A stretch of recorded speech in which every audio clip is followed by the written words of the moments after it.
We've been talking about this concept called deconstruction. It's a way to label people who seem to love God deeply at one point in their life. They were involved heavily with the things of God, and now they declare that they no longer follow Jesus.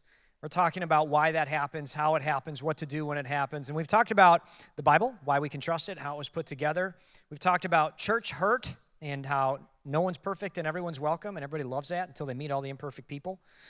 We've talked about what do you do when people you love are deconstructing? How do you handle that? That was last week. And then this week, I want to talk about how do you build a faith that lasts and why you might deconstruct. It's going to be an important message. And I have one big overarching point, like for the whole message today, and it's this. Deconstruction happens because of poor construction.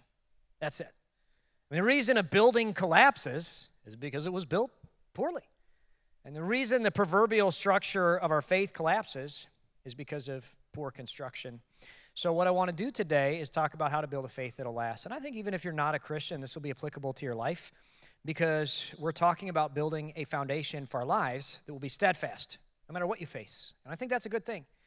Now, the structure of the message, for those of you who need to know what's going to happen is, I'm going to tell a story. We're going to look at some Bible, and I'm going to make 2 points. Just a 2-point message.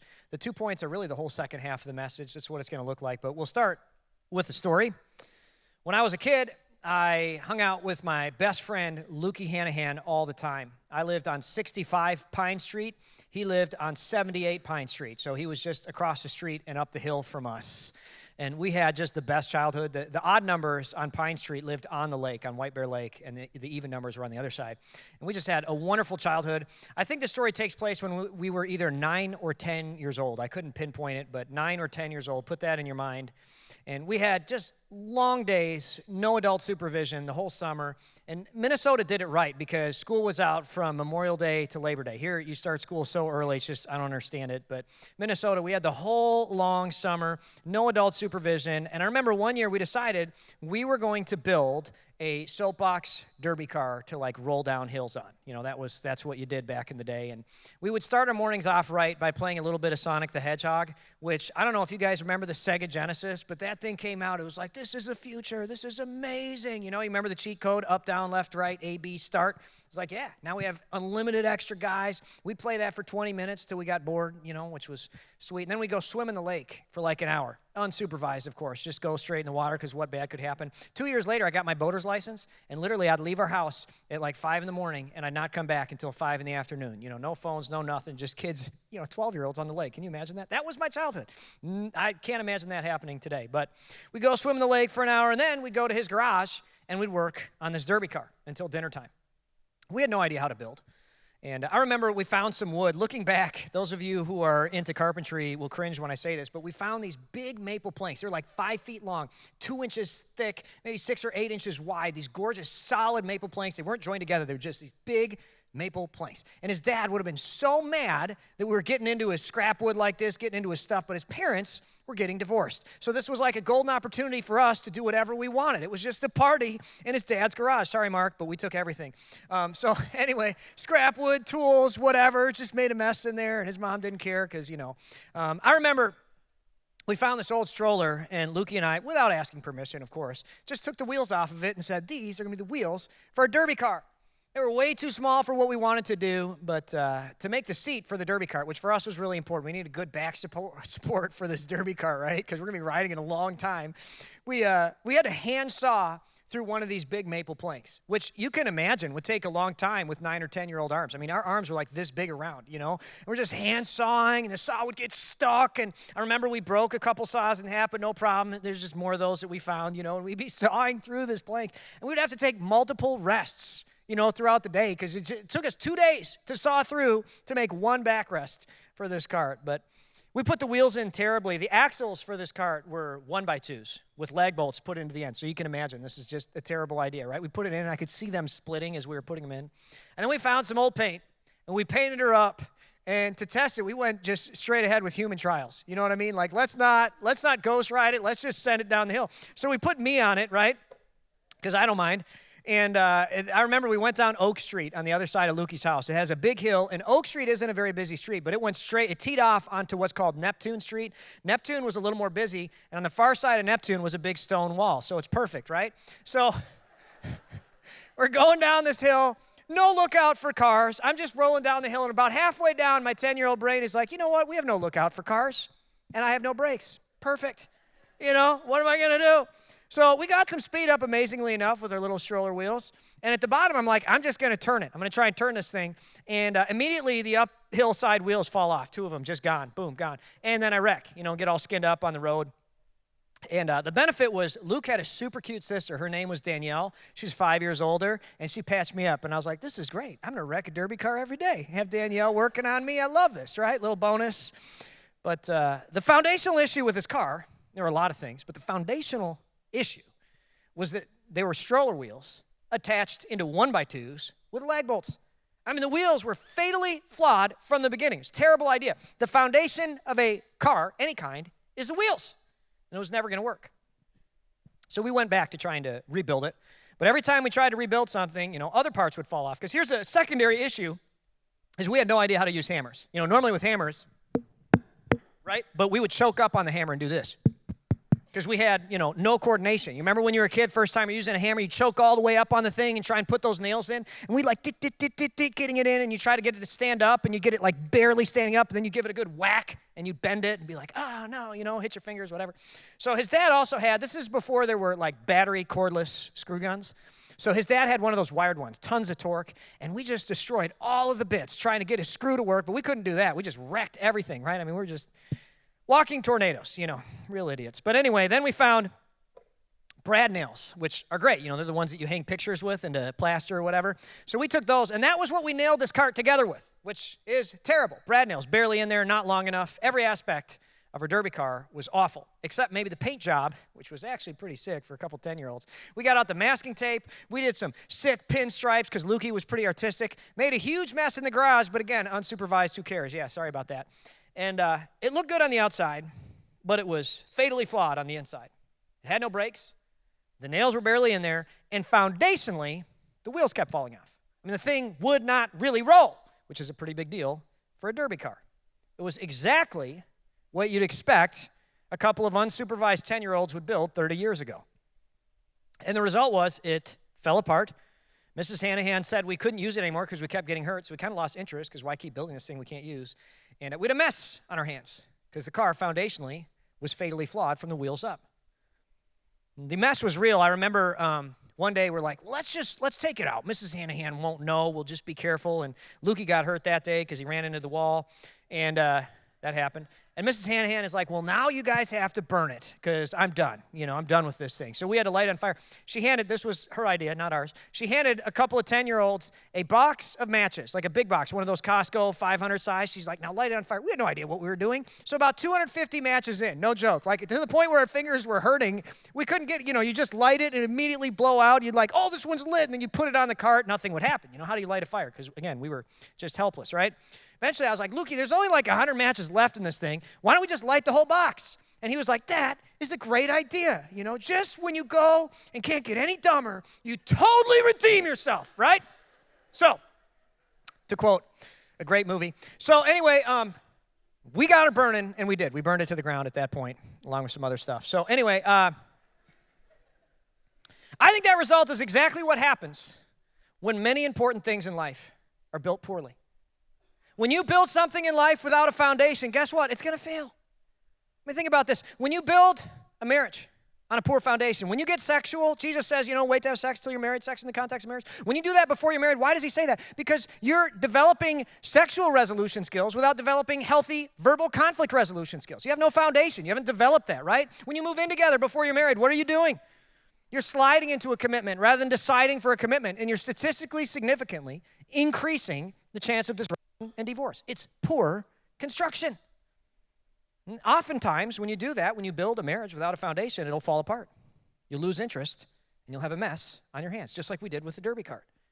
When it comes to our faith, when you demand baptism, when you want to make profession without examining yourself in the process, guess what? You're not building the foundation that you need. You want to set the foundation. Jesus, what did he say?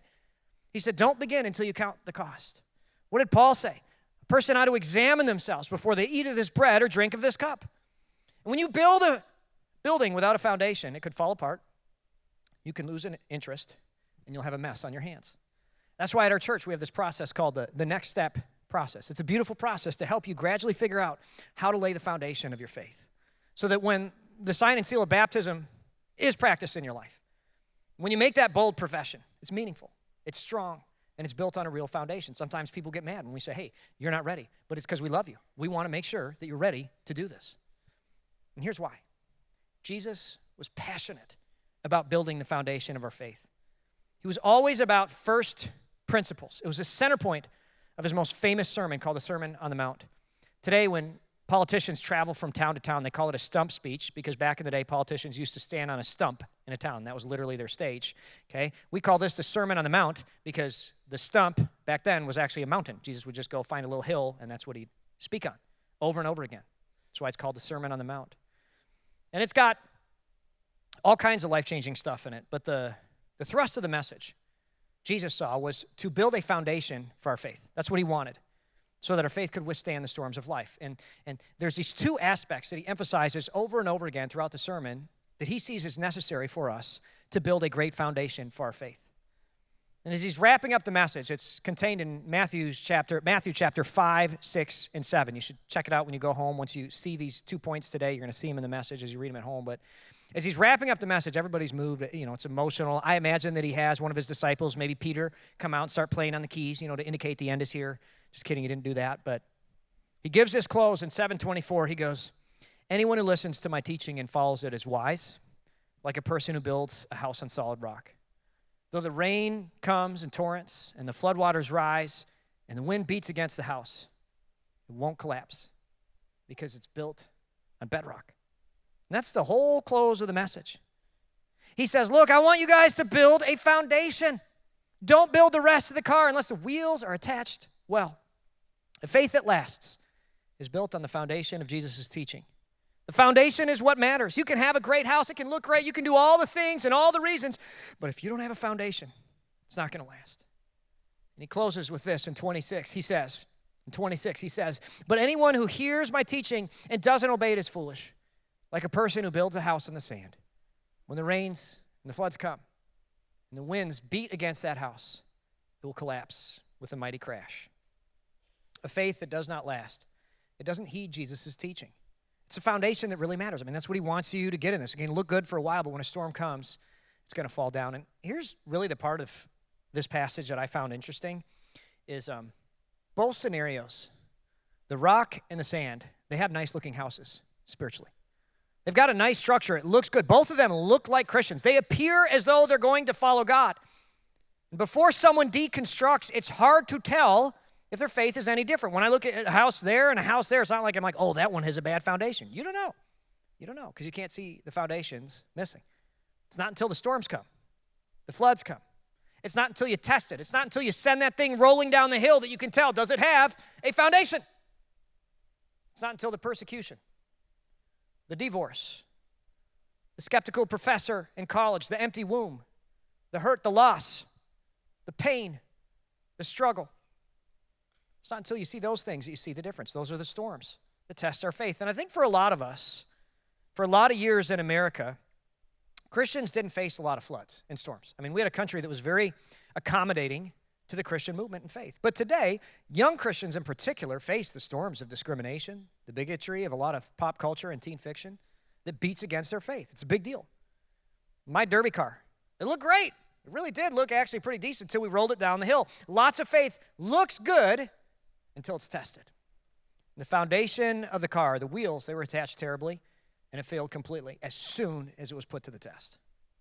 And for years, a faith in America could stand for a lifetime, even if it was built poorly, because our setting was so great. We never faced storms. But today, especially for our children, especially for young adults, the climate is changing, and our faith is being tested. So what does Jesus show us about the foundation of our faith? What are the two components? I've got 2 points. There are 2 things that I really want to talk about that are foundational to Jesus' teaching. When you read the Sermon on the Mount this week, and I hope you do, Matthew chapters 5, 6, and 7, you're going to see Jesus emphasize these two themes over and over again. The whole Sermon on the Mount is just rooted on these two first principles. This is the foundation of our faith. The first one Jesus emphasizes with us is God is mind-blowingly amazing, beyond comparison. And this is the wheels of the car of faith. If you don't believe that God is so much bigger and so much more than we are, if you don't have a big view of God, the wheels of your faith are eventually going to fall off. I think so many people, the problem is we have a small view of God. I think a lot of us, we just kind of look at God as like, he's kind of this angsty, needy guy. You know, he wants me to sing to him. He wants me to tell him how good he is. You know, he's like an insecure kind of, we view him as he's there for me if I need him, like, does he know who I am? Like, does he see how cool I am, God? I mean, I'll follow you, but I mean, you're kind of like, I'm kind of a big deal. That's how we view God. And the concept that we need to see that we're talking about here is called God's holiness. That's a word I hated as a kid because I didn't really understand what it meant. Like, God's holy. Okay, what does that mean? We'd sing this song, holy, holy, holy. What does that mean? What is God's holiness? But I have a way to explain it for you that might be helpful. Last summer, I got to take my family on the trip of a lifetime to Disney World and specifically Epcot Center. And Epcot Center was fine, but there was a thing in Epcot Center that was truly mind-blowing. I'd call it maybe the greatest experience of my life. I know that's a hyperbole, but is it though? It was really good. The ride was called The Guardians of the Galaxy. It's a fine movie, but the ride is amazing. I was so emotionally moved by this ride. Throughout the ride, I was like tearing up. I was like, this is amazing, just laughing, crying. I mean, I'm not a man that's prone to emotion very much in my life, but I was so moved. I mean, our family got off. All of us were emotional. My kids were tearing up with joy. My youngest daughter, she's like, that was amazing. My wife was emotional. It's just like, how is that? Oh, it's so cool, right? And we went on for several minutes as we were getting off this ride, like walking through the hallways. And finally, I caught the tail end of it on video. I wanted to get a video of it. I want you to see my family losing their minds. Go ahead and play that video. How was that ride, guys? So good? That's the best ride I've ever been on, Guardians of the Galaxy. You saw my wife's face just like, I can't, just mind blown. We went on, I never experienced anything like that. I had no point of reference. My life was changed actually because of that feeling. I was like, is this what drugs feel like? I mean, I don't even know. Like, this was, holy smokes. I mean, we were screaming, crying, laughing. How did this happen? And God is like that times infinity. If I went on the Guardians of the Galaxy 100 times in a row, I'd get bored of it. But God is infinitely mind-blowing. I mean, it never gets old. I mean, he's just, when you see him, you'll scream in fear. You'll laugh in joy. You'll cry out of emotion forever and always. It will never get old. I mean, it's hard for us to understand this. He is infinitely great, infinitely holy. The Guardians of the Galaxy ride, it was amazing. It was set apart. It was special. I mean, that trip, the cost, the time, it was a once-in-a-lifetime special moment, clean and unique. I mean, Disney, in and of itself, it's like that place is so clean. I think they have trained squirrels, little slave squirrels. I drop a piece of popcorn, just, where's it go? How's it so clean? I mean, there's so many of us. We're walking like this, and I'm not even mad, I get on 65, I'm angry. I see Illinois license plates. I want to, lose my mind. But in Disney World, it's like, you're from Illinois, and I don't hate you. I like you. This is great. And Disney is nothing. It's a filthy rag compared to the glory, the majesty, and the holiness of God. Everyone who has a heavenly near-death experience, when they see Jesus, English words, our language, human language is not capable of expressing what they see. They always come back and they're like, I can't describe it. I mean, he's so holy. They're weeping, they're crying as they talk about this.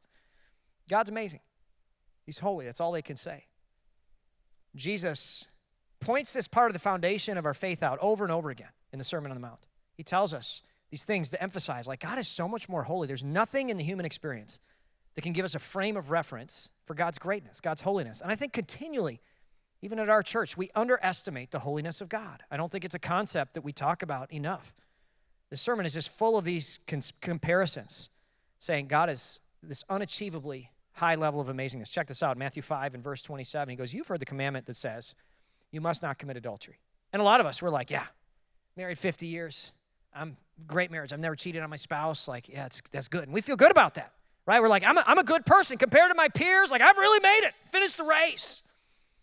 But God's like, anyone who even looks at a woman with lust has already committed adultery with her in his heart.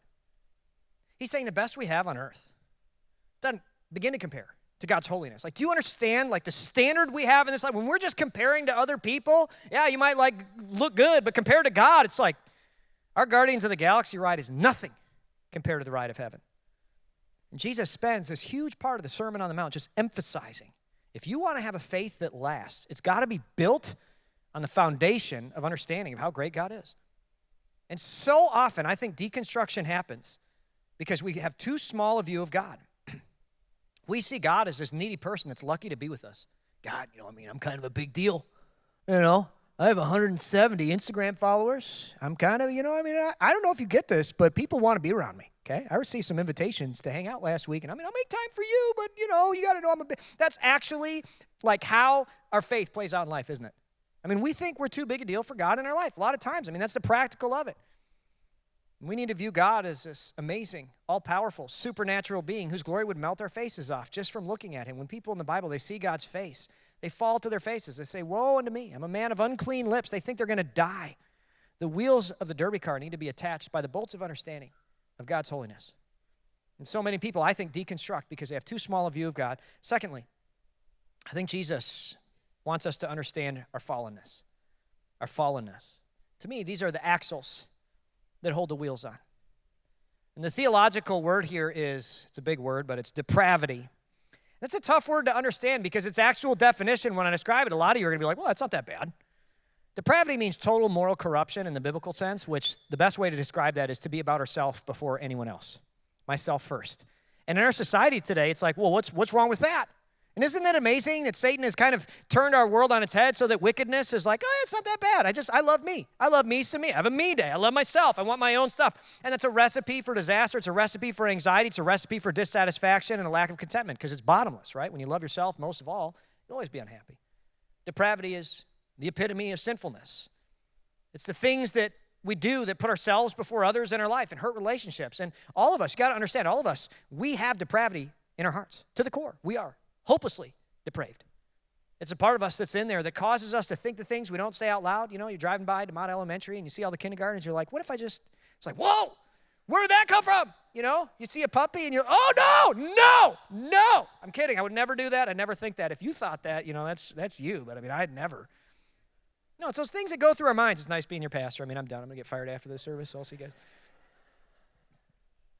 This is, I think, the most significant missing part of people's spiritual foundations. Christian author and speaker, his name's Sean McDowell. His dad, Josh McDowell, is one of my favorite people. He wrote Evidence That Demands a Verdict. Great book. He's a great apologist, great defender of our faith. But Sean McDowell has become the big expert on interviewing deconstructed former Christians. That's what he does, especially famous ones. He's really made it a point to interview and understand them.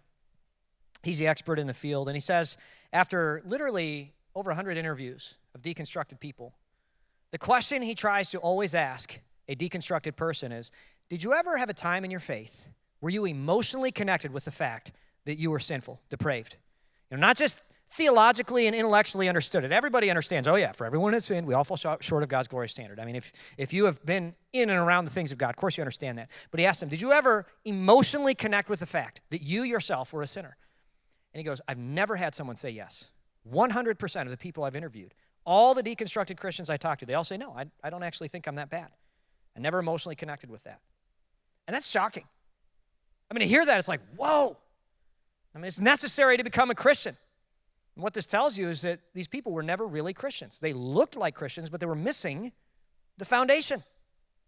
And this is the heart of Jesus' teaching during the Sermon on the Mount. He spends almost all of his words showing us our sin and our need of a Savior. He's showing us our own depravity. That's like the thrust of the sermon. When you read it today, you're going to be like, oh, yeah, okay, I see that, God is impossibly more holy than we are. Nothing we can do can get us to his standard. We need his grace. In order to have a relationship with God, the wheels are attached by this understanding our depravity. And his disciples hear him teach this over and over again. They travel with him, gives a Sermon on the Mount, they hear it, and they totally don't get it. Which I think that's common. A lot of us, we're around the things of God, we get it, like we're all sinful, but we don't get it in here. And eventually, James and John come up to Jesus in Matthew chapter 20 after hearing him preach a Sermon on the Mount over and over again. They've been with him for a number of years at this point. And they're like, Jesus, hey, can we have a discussion?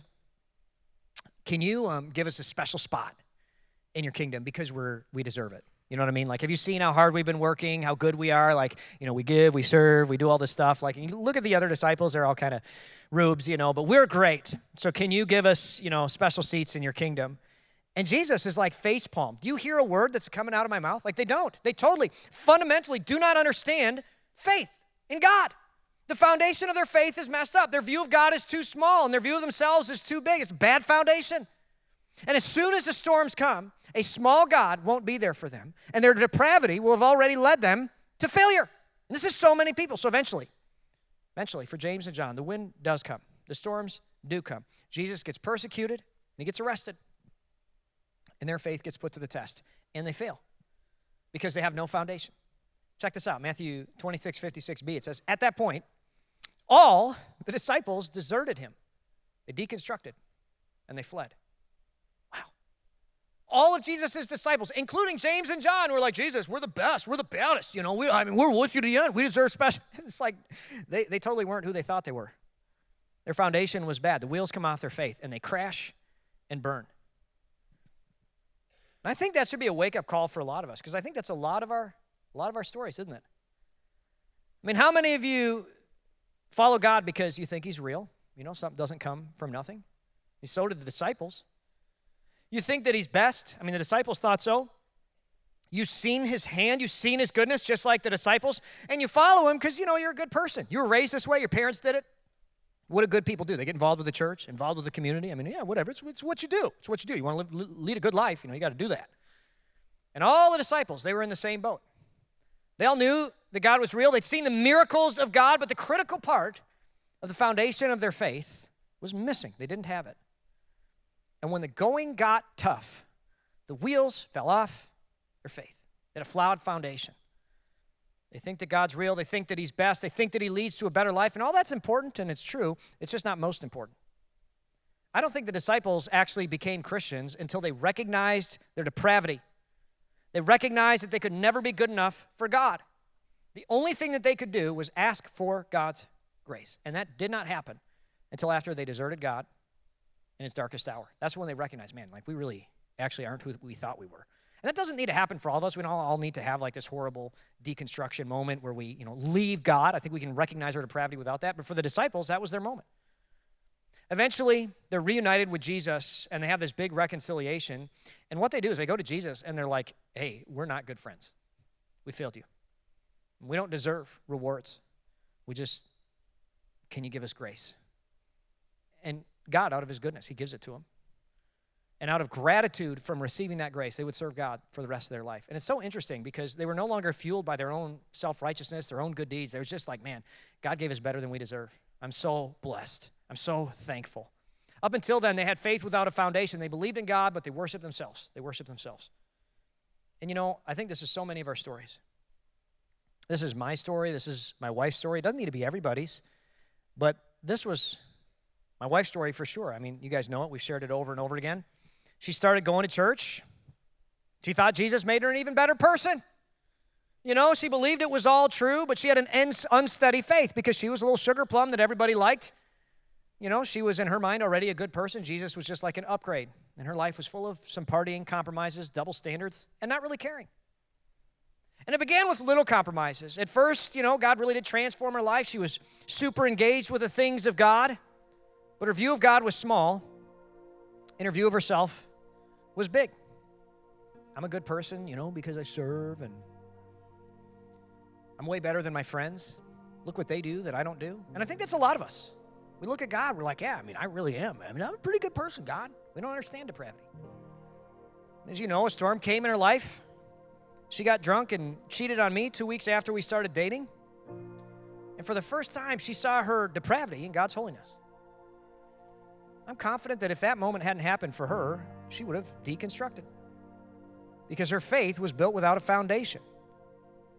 This is so many people. It's not until she recognized her depravity and her sin that she really had a foundation to her faith, that she had humility in her life. And I think so many of us, we're arrogant people. We believe that, God's lucky to have me. God and I, we deserve each other. It's like, that's not how our faith works. My own story is pretty similar. Different, but similar. I was raised in church. I have an atheist and Buddhist extended family. I was raised in church, and I thought, I'm a good person. because I do all these things, like, our church was kind of the type that we thought we were the ones who got it right. Everybody else got it wrong, and we did all the things. We did, whatever you do to show that you're the best Christian, whatever modern day Pharisee thing is. We got the homestead and the stuff and the reasons and the chickens and the thing on your head and whatever else. And we're just the best church. Everyone else gets it wrong. We thought we were so good. And, because of my arrogance, I thought, I'm so good. I don't even need God. I began deconstructing. My atheist family was evangelizing me with their faith. God's not real, whatever. But I began to see, man, God is real. That's hard. And around the same time, I got tangled up in my own sexual sin as a 15-year-old. And I was convicted, man, I am not right. I'm a sinner to the core.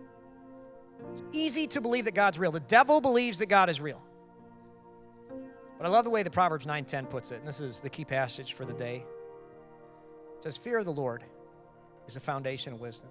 It's fear of the Lord. I want to ask you, do you fear God? Do you have a respect for God? I think so many of us in our life, we believe that God's real. We don't really respect him. We do whatever we want. Sure, we'll go to church if there's time. Sure, we'll do the things of God if there's time. Sure, whatever, God will just forgive me. I can just do this thing. He'll forgive me later. Whatever. And God is one of many priorities in our life. It's like, do you understand he sits on a throne in glorious radiance as the angels rejoice? Like when you see him in heaven, you'll fall to your face fearing death because of his glory. Knowledge of the Holy One, God's holiness results in good judgment. I think so many of us, we don't have good judgment in our life because we don't have an understanding of the holiness of God. I just wonder, I can't help but wonder as we get ready to leave the series at church, how many of us, we look great on the outside. We have a beautiful spiritual home built on a failing foundation. Fear of the Lord drives us to a steadfast faith. It's the fear of the Lord that causes us to submit to him. It's a fear of the Lord where the Spirit does its work in our life and hearts. I think a lot of us, we're one swerve away from the wheels of our faith falling off. And to me, a fear of the Lord, it begins with understanding how big God is and how small we are compared to him. When I look at my life compared to eternity, it's so funny, like in the modicum of the moment, I'm like, God, you need to answer this prayer. This thing's such a big deal to me. And then I look at the universe and, all the people that have existed, and I compare that to eternity. It's like, my life's halfway done. And the last half, I know it's going to go by in an eye blink. My life could be more than halfway done, but technically, I live a normal life expectancy. My life's halfway done. When I think about the complexity of the universe, its elegant and gorgeous design and function, I'm humbled. It puts my problems and fears and worries into perspective. It's so funny how we just get hung up in this moment. Years ago, Mrs. Hanahan made us burn that old car because she knew it was a danger to our lives. And years ago, my wife started going to church, and she added Jesus to the dysfunctional car of her life. It was like a little upgrade, and for a little bit, it made her life a little bit better. But her life still kept not working well because the car was fundamentally flawed. And it wasn't until she admitted she needed a whole new start, till she burned that old car and said, I'm done. Jesus, I need you to do something new in me. Till she died to her old self, that she found a new life in Christ. I want to ask you, do you have a fear of the Lord in your life? What does your view of God look like? Who is Jesus to you? Is he God Almighty? Or is he just another thing to add to your life? I think so many of us, we have this beautiful faith built on a foundation of foolishness. And as we leave this series, I think what better way to leave it than thinking about the holiness of God and our need for him. We might be good compared to other people. Sure, you're a good person, but we are not good compared to that holy God. The fear of the Lord is the beginning of all wisdom. Knowledge of the Holy One is what leads to good judgment. I just want First Church to be a place that is built on a fear of the Lord, on a knowledge of God's holiness. I want our families to be built on a fear of the Lord. I want our children to have a respect of God in our lives. As we walk through the halls, I want our church to be a place that reveres God. Yes, he loves us. Yes, his grace is available to us. But what need is there for grace if we don't recognize that God is holy and we're not? As we close, I want to ask you to stand to your feet, and I'd like to have a prayer at all locations. God, I just thank you for your holiness. I thank you that you don't ask for blind faith. Lord, your holiness is written in the stars. It's written in the universe. You didn't have to do it, but you made this expansive universe just to show off, to show us how much bigger and more radiant you are than us. Today, we just acknowledge that. We worship you. We recognize it. And Lord, I ask that you would give our church a proper respect for who you are. Lord, we might be good compared to others, but we recognize that our own good deeds are like filthy rags compared to your glorious radiance. And Lord, there's nothing we can do in our life that can earn a relationship with you. We just ask for your grace. We receive it. And we choose to walk in gratitude, thankfulness, because of what you've done for us in our lives. We thank you for that. It's in the name of Jesus we ask and pray these things. All God's people said amen and amen.